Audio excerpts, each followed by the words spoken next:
Bonjour à tous, la paracha de cette semaine, Shmini, mais qui est un Shabbat particulier puisque c'est Shabbat Parashat Para. En effet, nous allons lire les règles de la vache rousse et nous bénir en même temps un nouveau mois, le mois de Nissan, qui est le mois des miracles, qui est le mois de la sortie d'Égypte.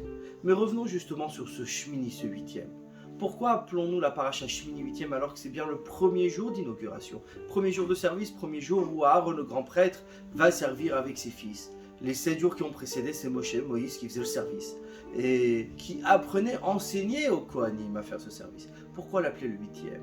Parce qu'en effet, cette préparation, ces 7 jours d'inauguration étaient bien la préparation à ce huitième jour. Ce n'est pas un premier jour, mais bien un huitième. Le chiffre 7 représente la nature, les 7 jours de la semaine, les 7 jours de la création.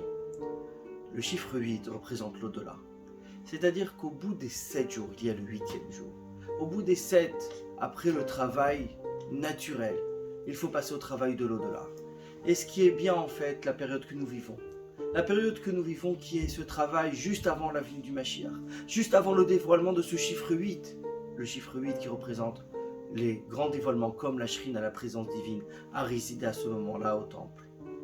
Mais c'est également le mois de Nissan dans lequel nous allons entrer. Nissan qui vient du mot Nes, le miracle. Nissan qui vient de ce mot justement, de ce mois, la sortie d'Égypte, le surnaturel. Dieu qui accompagne son peuple. C'est bien ce chiffre 8. Ce chiffre 8 que nous attendons. Ce chiffre 8 que nous préparons. Et que nous allons tous ensemble faire en sorte de voir son dévoilement très rapidement en nos jours. Shabbat Shalom à tous.